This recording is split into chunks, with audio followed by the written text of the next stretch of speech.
राजस्थान के अजमेर की एक तस्वीर अब आपको दिखाते हैं। यहां बारिश के बाद भारी जल जमाव है। शहर के सिने वर्ल्ड चौराहा और राजस्थान विधानसभा अध्यक्ष वासुदेव देवनानी के इलाके में हर ओर पानी ही पानी नजर आ रहा है। तो आप देख रहे हैं ये तस्वीरें, सड़क पर गाड़ियां तैरती हुई निकल रही हैं। सड़कों पर ठेले और स्टॉल भी बहते हुए नजर आ रहे हैं। और ये दरगाह का जो इलाका है वहां पर आप देखिए, बिल्कुल सामने जो मेन गेट है उसके सामने क्या स्थिति बनी हुई है। तो हर तरफ पानी ही पानी। सड़क पर आप देख सकते हैं किस तरीके से पानी का कब्जा है। जल भराव की स्थिति और लोग ऐसे में परेशान हैं। लोगों की जो जिंदगी है वो बहुत ज़्यादा प्रभावित हुई है। ये राजस्थान में अजमेर की तस्वीर आपके सामने है। बारिश होती नहीं है और उसके बाद शहरों का क्या हाल हो जाता है आप देखते हैं। अक्सर ये तस्वीरें हम आपको दिखाते हैं देश के अलग अलग हिस्सों से जो वीडियो सामने आ रहे हैं। तो जल निकासी की समुचित व्यवस्था ना हो पाने की वजह से या नालियों की सफाई समय पर ना हो पाने की वजह से आप देख रहे हैं बारिश होते ही जल भराव हो जाता है हर तरफ। और उसके बाद लोगों के घर बार भी इसे अछूते नहीं रहते। खासतौर पर जिन लोगों के घर ग्राउंड फ्लोर पर होते हैं या फिर जो दुकानें होती हैं उन सब में पानी घुस जाता है। ये सड़क का हाल आप देख सकते हैं जहां पर गाड़ियां कुछ इस तरीके से निकल पा रही हैं। बहुत ज़्यादा जल भराव है और जब इस तरह की स्थिति बन जाती है तो कई हादसे हो जाते हैं। कई बार दुर्भाग्यपूर्ण हादसे हो जाते हैं, लोगों की जान तक चली जाती है। और ये देख पा रहे होंगे आप, किसी की दुकान है। आप देख रहे हैं किस तरह से सिलेंडर वहां पर पानी में बहता हुआ दिख रहा है।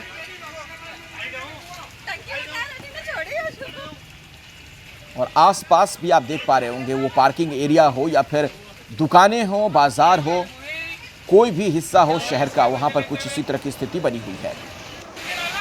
ये जो अजमेर शरीफ दरगाह है वहां का हाल भी आपके सामने है। आप देख पा रहे होंगे दरगाह से जो लोग निकल रहे हैं किस तरह की दिक्कतें उन्हें हो रही हैं।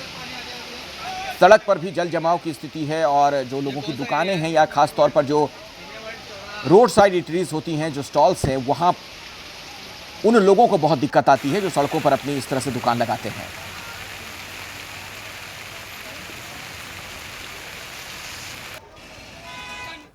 अब आपको भीलवाड़ा लिए चलते हैं। यहां भारी बारिश में एक कार बह गई। हालांकि अच्छी बात यह रही कि कार सवार सभी 6 लोग सुरक्षित बचा लिए गए, लेकिन वो कार बह गई। ये भीलवाड़ा की तस्वीर आपको हम दिखाएंगे जहां पर तेज बारिश के बाद सड़कों पर हर तरफ पानी ही पानी नजर आ रहा है। और ये देखिए कार किस तरीके से फंस गई थी इस पानी के बहाव में। जो लोग सवार थे आनन फानन में उन्हें निकाला गया, उनकी जान बच पाई है। हालांकि कार बहकर बहुत दूर तक चली गई थी क्योंकि पानी का प्रवाह बहुत तेज था। और ऐसे में जब ये कार यहां पर फंसी भीलवाड़ा में, आप देखेंगे तस्वीरों में कि ये कार धीरे धीरे पानी में समाती हुई आपको नजर आएगी। बड़ा नुकसान हो सकता था, लोगों की जान जा सकती थी। जिस तरीके के हालात बने हुए हैं, वक्त रहते कार के अंदर बैठे लोगों को निकाल लिया गया। इसके पहले आप अजमेर का हाल देख रहे थे, ये भीलवाड़ा की तस्वीर है। तो राजस्थान के भी कई हिस्सों से ऐसी ही खबरें आ रही हैं।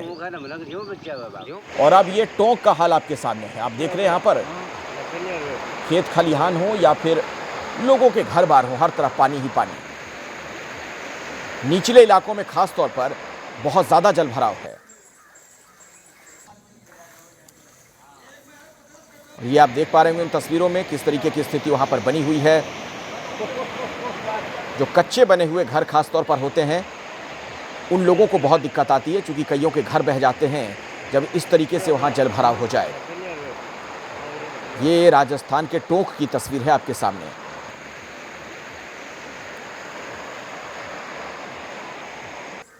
तो राजस्थान के भी कई शहरों से करीब करीब एक ही तरह की तस्वीर सामने आ रही है। और यह है राजधानी जयपुर की तस्वीर, जिसे पिंक सिटी भी कहते हैं। वहां पर आप देख रहे हैं ट्रैफिक जाम, बारिश होने की वजह से सड़क पर जल भराव और उसके बाद आप देखिए यातायात पर इसका सीधा असर पड़ता है। एक तस्वीर आपने थोड़ी देर पहले देखी किस तरीके से गाड़ियां जहां की तहां खड़ी थीं, फंसी हुई। तो ये बड़े शहर हैं भारत के और यहां भी आप देख सकते हैं कि जल निकासी की कोई समुचित व्यवस्था नहीं और जिसका परिणाम ये होता है कि थोड़ी सी बारिश में सड़कों पर पानी का कब्जा हो जाता है। और शाम का वक्त, रात का वक्त, जब लोग घरों की तरफ लौट रहे होते हैं, आप देखिए लोग कहां जहां तहां फंसे हुए थे ट्रैफिक में। राजस्थान के सिरोही में भी मूसलाधार बारिश हुई। इसके बाद ऐसा लगा कि सड़कें तो मानो तालाब बन गई हों। एक शख्स के बिस्तर पर लेटकर बहने का वीडियो वायरल हुआ है, ये आप देखिए। तो इस तरह की तस्वीरें अलग अलग जगहों से सामने आती हैं। कुछ लोग अपने मोबाइल में ये वीडियो कैप्चर कर लेते हैं। ये सिरोही का हाल आपके सामने है कि कोई व्यक्ति अपने बेड के साथ साथ ही उसी के सहारे पानी में कुछ यूं बहता हुआ जा रहा था।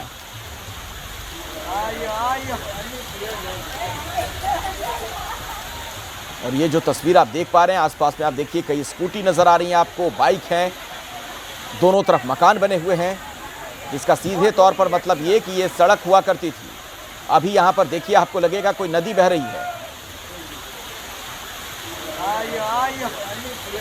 तो एमपी से गुजरात, राजस्थान या फिर दक्षिण के कई राज्यों की बात कर ली जाए, आंध्र प्रदेश हो, तेलंगाना हो, हर जगह अभी बाढ़ और बारिश से लोगों की मुसीबतें बढ़ी हुई हैं। और ये राजस्थान का हाल है, वो राजस्थान जिसका एक बड़ा हिस्सा कभी मरुभूमि के तौर पर उसकी पहचान हुआ करती थी।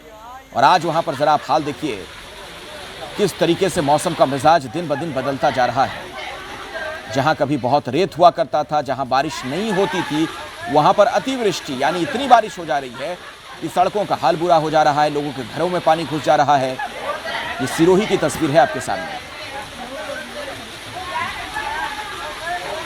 तो अजमेर हो, भीलवाड़ा हो, राजस्थान की राजधानी जयपुर हो या फिर ये सिरोही, आप देख पा रहे हैं लगभग हर एक ही तरीके के हालात हैं।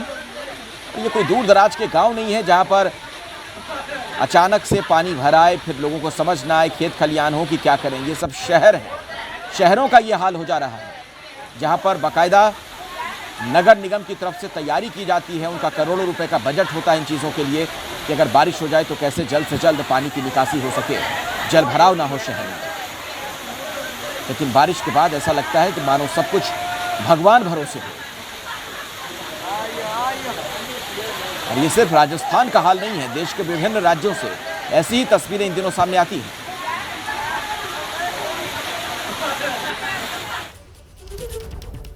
राजस्थान में ही अब आपको बूंदी लिए चलते हैं और वहां की तस्वीरें आप देखिए। बाढ़ की वजह से यहां 3 गांवों के हालात बहुत खराब हैं।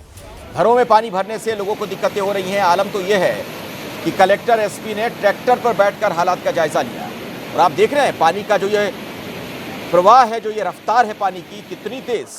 गलती से किसी का पांव इसमें फिसल जाता तो सोचिए क्या होता। और ये कस्बों के बीच का हाल आपके सामने है। ट्रैक्टर पर बैठकर आला अधिकारी इस इलाके में पहुंचे और ये देखिए घर के अंदर पानी कैसे घुस गया। एक महिला को आपने देखा खाट पर वो बैठी हुई थी और नीचे चारों तरफ पानी ही पानी। और ये जो आला अधिकारी हैं कुछ इस तरीके से इस इलाके का जायजा ले रहे हैं। बूंदी का हाल आपके सामने, जहां बारिश की बूंदों ने इस तरीके से मुसीबत बढ़ा दी है।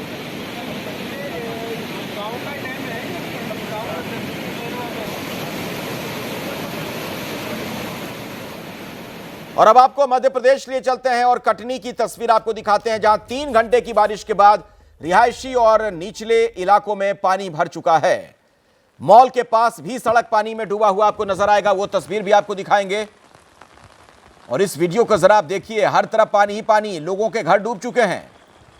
ये स्कूल है, स्कूल का हाल जरा आप देख रहे हैं। ग्राउंड फ्लोर पर जितने भी क्लासरूम हैं, हर तरफ पानी का कब्जा। और बताया जा रहा है कि कुछ ही देर की बारिश में यह हाल हो गया। 3 घंटे लगभग बारिश हुई है और उसी में इस तरह की स्थिति बन चुकी है। और ये आप किसी भी शहर में चले जाएं, लगभग एक जैसे हालात नजर आने लगे इन दिनों। ये कोई शॉपिंग कॉम्प्लेक्स है जो तस्वीर आप देख रहे हैं और उसके बाहर का हाल जरा देखिए। लोग करोड़ों रुपए टैक्स के तौर पर सरकार को देते हैं, लेकिन जो व्यवस्था बनानी चाहिए वैसी चीज नजर नहीं आती है। नगर पालिकाएं हो, नगर निगम हो या कोई भी और भी इस तरह की लोकल बॉडीज हो, उनके पास प्रावधान होता है कि आप जल निकासी की व्यवस्था करें, नालों की सफाई करें, नालों की मरम्मत करें। वक्त रहते करोड़ों रुपए का बजट उनको आवंटित किया जाता है, लेकिन उसका परिणाम क्या है वो आप देख सकते हैं। ऐसा लगता है कि मानो सारा पैसा भ्रष्टाचार की भेंट चढ़ जाता है। ये देख रहे हैं मॉल के बाहर पानी, सड़क पर पानी, घर में पानी, स्कूल में पानी, बाजार में पानी, हर तरफ पानी ही पानी।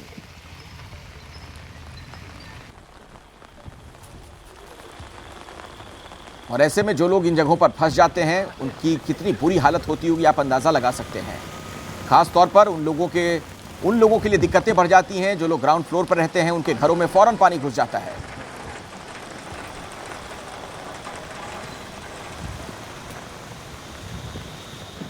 और अब सियासी खबरों का रुख कर लेते हैं। हरियाणा चुनाव को लेकर कांग्रेस ने अभी तक उम्मीदवारों की लिस्ट जारी नहीं की है। लगातार बैठकों का दौर चल रहा है। आज शाम फिर से कांग्रेस की केंद्रीय चुनाव समिति की बैठक है। सूत्रों के हवाले से एक बड़ी खबर यह कि कांग्रेस पार्टी के अंदर हुड्डा, सैलजा और सुरजेवाला के गुट में सहमति नहीं बन पा रही है। देरी की एक वजह यह हो सकती है, पार्टी चाहती है कि टिकट के बाद बगावत को सीमित किया जाए, लेकिन गुटबाजी चरम पर है। जो क्षेत्रीय क्षत्रप हैं वो अपने अपने गुट के लोगों को टिकट दिलवाना चाहते हैं और ये एक बड़ी वजह हो जाती है कहीं भी कि टिकटों को लेकर देरी हो जाती है। हरियाणा में कांग्रेस की लिस्ट पर अभी भी सस्पेंस है और इसके पीछे की बड़ी वजह जो सामने आ रही है, जो बताया जा रहा है, जो वहां पर अलग अलग गुट हैं, चाहे वो हुड्डा वाला गुट हो, सैलजा वाला गुट हो, सुरजेवाला का हो, सहमति नहीं है उनमें। इसी खबर पर ज्यादा जानकारी के लिए मैं आपको जैनेंद्र के पास ले चलता हूं। मेरे सहयोगी आपको नजर आ रहे हैं, सचिन भी हमारे साथ जुड़े हुए, उनके पास भी चलेंगे। लेकिन जैनेंद्र, पहले आप ही बता दीजिए कि ये जो देरी हो रही है इसके पीछे वजह क्या है? सीधा मतलब क्या ये निकालें कि सब कुछ ठीक नहीं?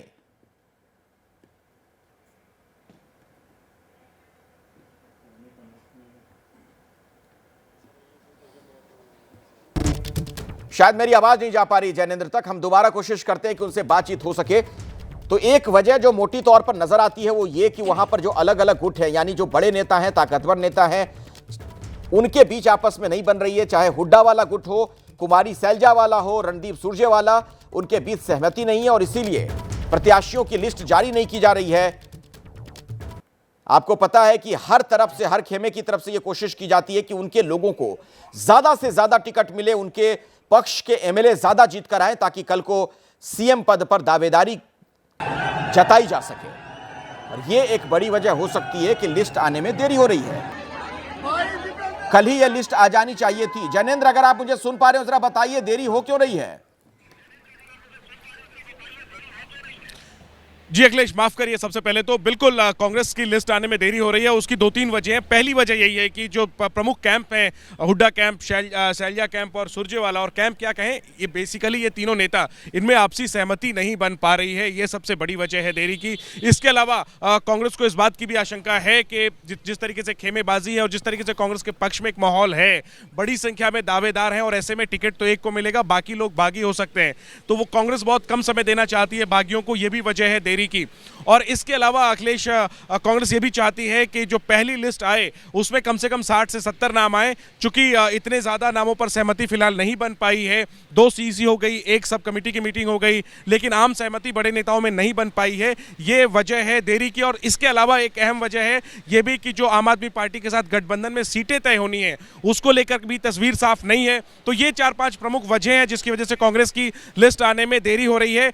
आज शाम 5 बजे कांग्रेस सीईसी की एक और बैठक है। संभावना आज भी कम ही लग रही है कि कांग्रेस की पहली सूची आएगी। जैनेंद्र, आप जो बता रहे हैं उसी से जुड़ी एक खबर दर्शकों तक पहले मैं पहुंचा दूं, उसके बाद आता हूं फिर आपके पास। कांग्रेस और आम आदमी पार्टी के बीच भी गठबंधन को लेकर चर्चा गर्म है, लेकिन अभी तक सीट शेयरिंग का ऐलान नहीं हुआ।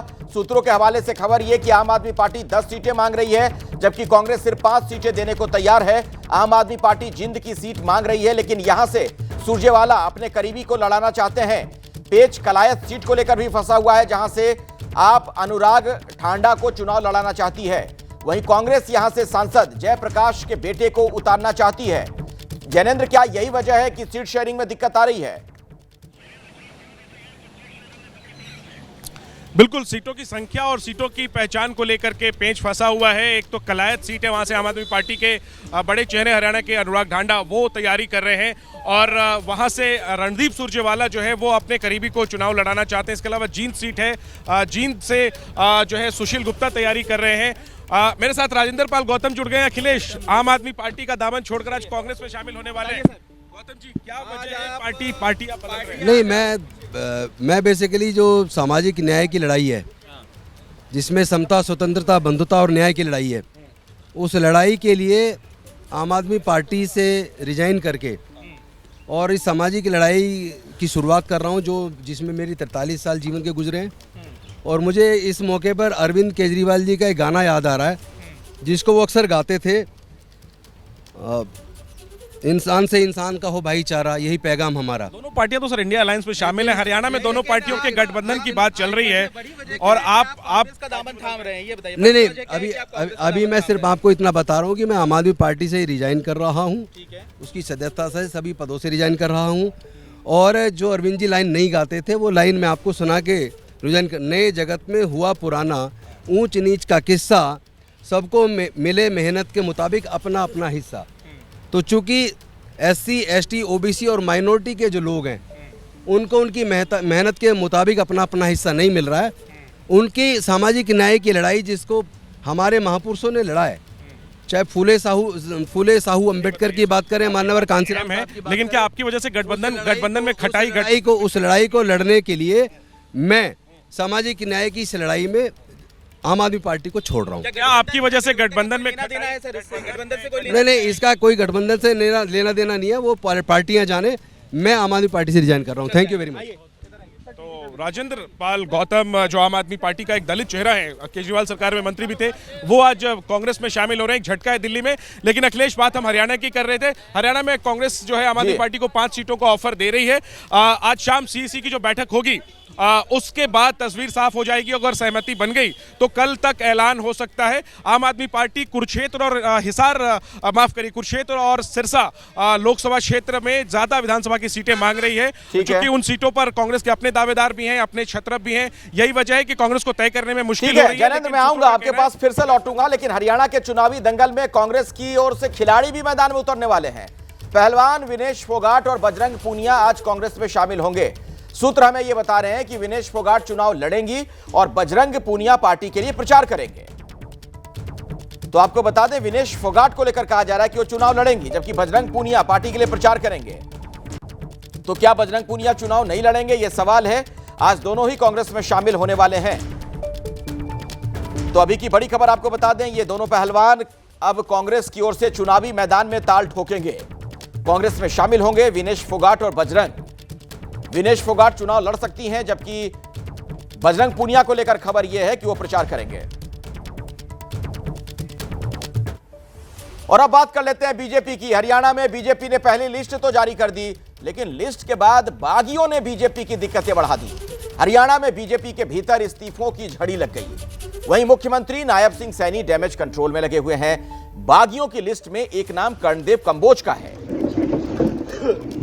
कल मुख्यमंत्री नायब सिंह सैनी रादौर विधानसभा के मंधार गांव पहुंचे। कवायद थी कि कर्णदेव कंबोज को मना लें, लेकिन कर्णदेव कंबोज ने मुख्यमंत्री से हाथ तक नहीं मिलाया।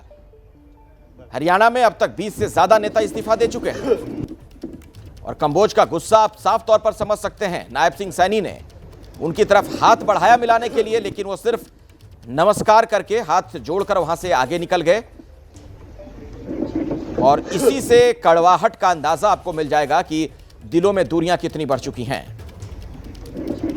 भले ही बीजेपी के भीतर कुछ भी चल रहा हो, लेकिन मुख्यमंत्री से लेकर बीजेपी के बड़े नेताओं का दावा यह कि जल्द ही सभी नेताओं को मना लिया जाएगा। प्रदेश में तीसरी बार बीजेपी की सरकार बनेगी।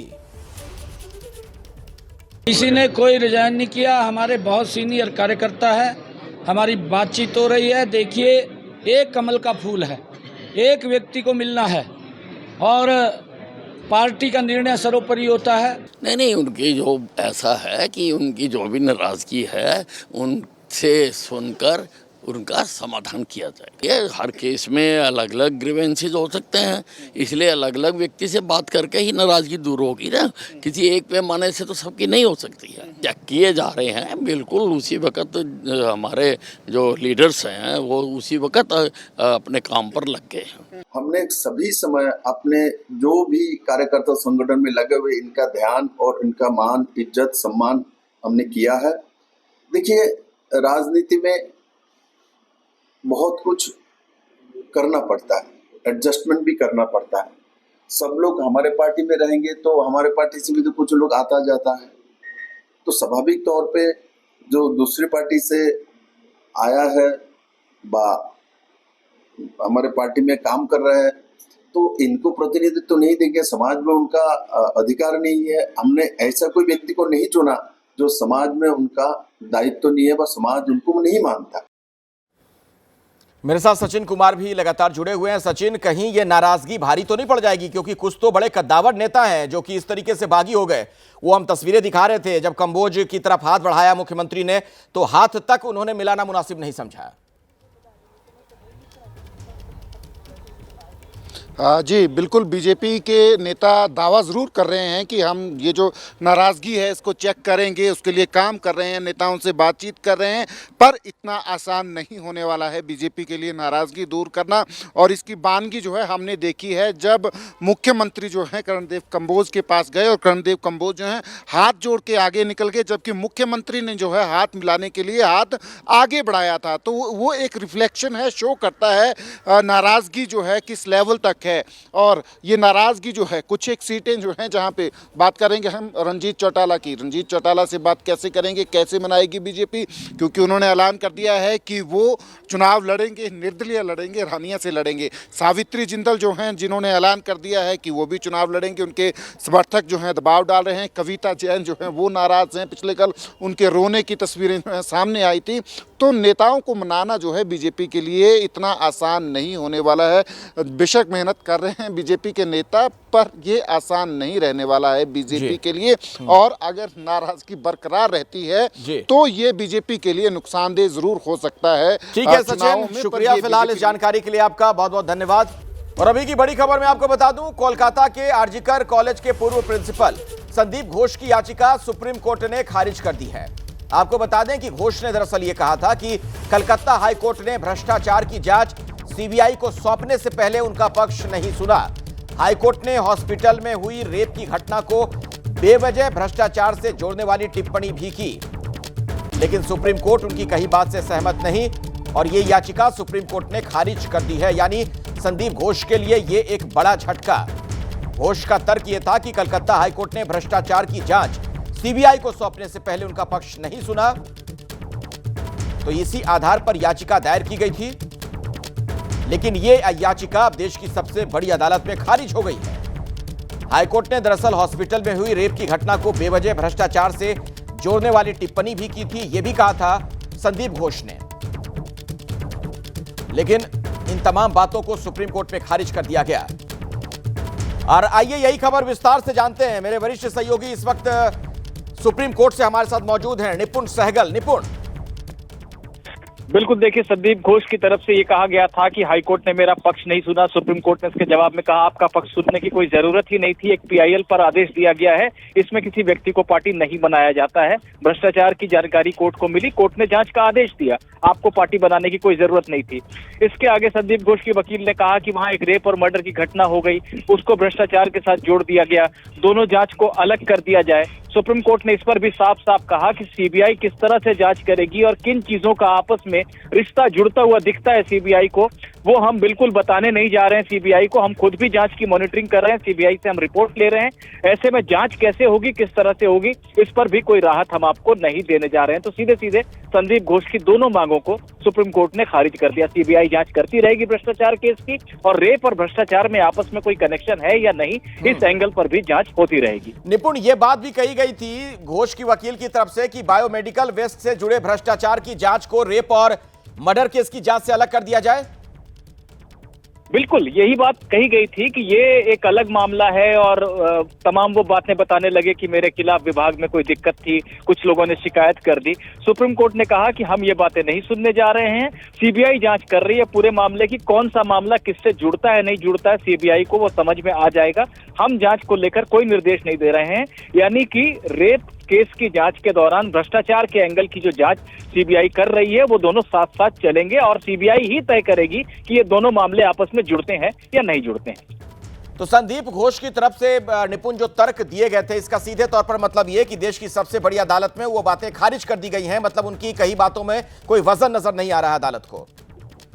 बिल्कुल कोई वजन नजर नहीं आ रहा है, क्योंकि सुप्रीम कोर्ट ने साफ तौर पर कहा कि हाई कोर्ट ने जब आदेश दिया था सीबीआई को जांच करने का, भ्रष्टाचार के मामले में भी और रेप के मामले में भी, तो वो एक पीआईएल पर दिया गया था और पीआईएल में आपको बुलाकर पूछे जाने की कोई जरूरत नहीं थी कि आपकी क्या सहमति है या आपके क्या विचार हैं। तो पहली बात कि मेरा पक्ष नहीं सुना, उसको सुप्रीम कोर्ट ने खारिज किया, और दूसरी बात ये कि दोनों मामलों को जोड़ा ना जाए, भ्रष्टाचार अलग है, रेप अलग है। सुप्रीम कोर्ट ने कहा वो सीबीआई तय करेगी जांच के दौरान। ठीक है, बहुत बहुत धन्यवाद निपुण सहगल इस जानकारी के लिए आपका।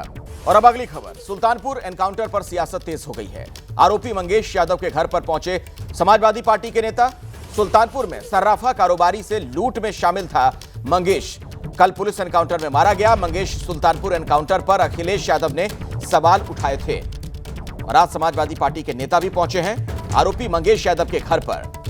तो किस तरीके की राजनीति नजर आ रही है उसका आप अंदाजा इसी बात से लगा सकते हैं, जिस तरीके के बयान दिए गए और आज समाजवादी पार्टी के नेता यहां पहुंचे हैं। सुल्तानपुर एनकाउंटर में मारे गए मंगेश यादव के घर समाजवादी पार्टी का डेलीगेशन पहुंच चुका है। परिजन से डेलीगेशन बात कर रहे हैं। हमारे आप ठीक पीछे देख सकते हैं समाजवादी पार्टी के वरिष्ठ नेता लखनऊ से, जौनपुर से, पूर्व विधायक से लेकर जिला अध्यक्ष तक यहाँ पर मौजूद हैं। परिजन से बात कर रहे हैं, पूरी घटना का ब्यौरा ले रहे हैं कि मंगेश यादव क्या करता था, कहाँ रहता था और किन लोगों से मिलता था, घटना में उसका हाथ है कि नहीं है, कि किस तरह से पूरा घटनाक्रम हुआ है। बात कर रहे हैं, सांत्वना दे रहे हैं। यहाँ पर आप ग्रामीणों की भीड़ भी देख सकते हैं कि ग्रामीण यहाँ पे इकट्ठा हुए हैं, जो सीधे तौर पर मंगेश यादव को आरोपी नहीं बताते हैं। वो बताते हैं कि मंगेश यादव इस तरह का नहीं था, वो इस तरह चीज़ें नहीं कर सकता था। परिजन में भी रोना पीटना मचा हुआ है। परिजन में काफ़ी लोग, आसपास के लोग भी जुटे हुए हैं। गांव में आप जो भीड़ देख सकते हैं वो साफ दिखाई पड़ रहा है कि मंगेश यादव को लेकर के किस तरह का माहौल यहां पर है। जौनपुर से जावेद अहमद, एबीपी न्यूज़ के लिए। तो सवाल यह है कि क्या यह राजनीति नहीं है?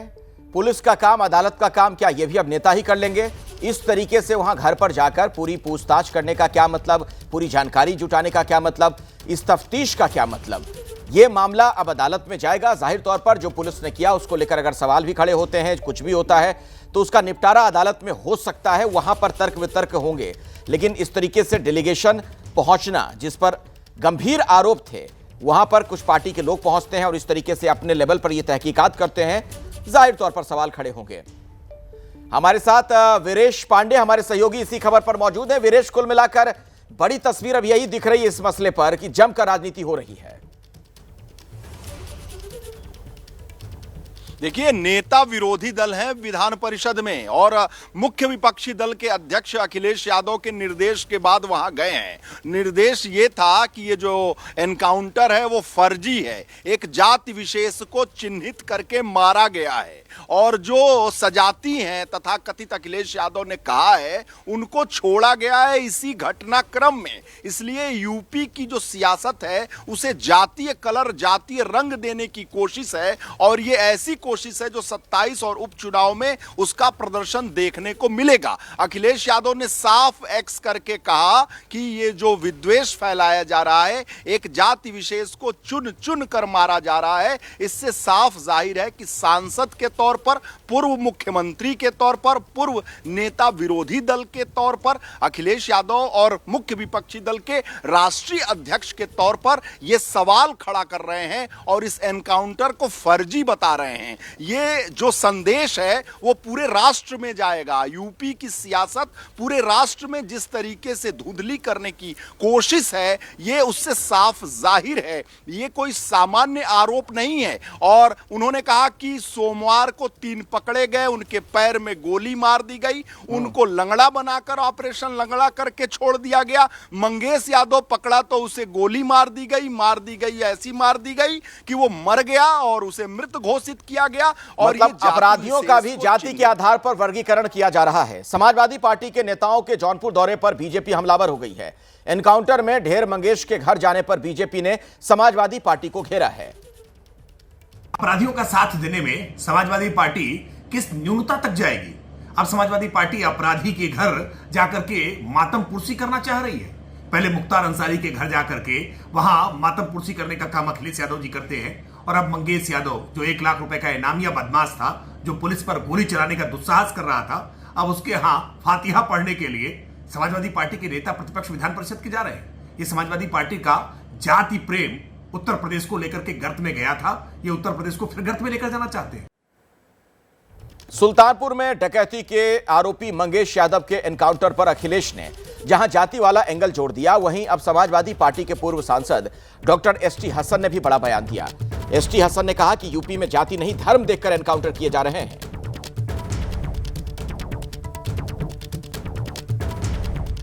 हसन साहब, अखिलेश यादव जो कह रहे हैं कि एनकाउंटर जाति देख के किए गए जा रहे हैं, आपको क्या लगता है कि उत्तर प्रदेश में एनकाउंटर जो है जाति देख कर किए जा रहे हैं? देखिए, पहली बात तो ये है कि हमने और आपने ये क्यों एक्सेप्ट कर लिया कि एनकाउंटर इस तरह के हो जाएं। हमने क्यों एक्सेप्ट कर लिया कि बुलडोज़र इस तरह से चल जाएं। क्या संविधान नहीं है हमारा? क्या अदालतें नहीं हैं हमारी? पुलिस का काम है कि अदालत के हुजूर में उसको अपराधी को भेजें और अदालत जो भी फैसला ले, चाहे बुलडोज़र चलाए या किसी को फांसी पे लटकाए। जितने एनकाउंटर हुए हैं आप उनकी अगर हिस्ट्री उठा कर देखेंगे, उसका रिकॉर्ड निकालिए, तो आपको पता चलेगा कि जाति ही नहीं बल्कि धर्म भी देखा जा रहा है। कितने मुसलमानों के एनकाउंटर हुए हैं, कितने और लोगों के हुए, मुसलमान और यादवों के हुए हैं।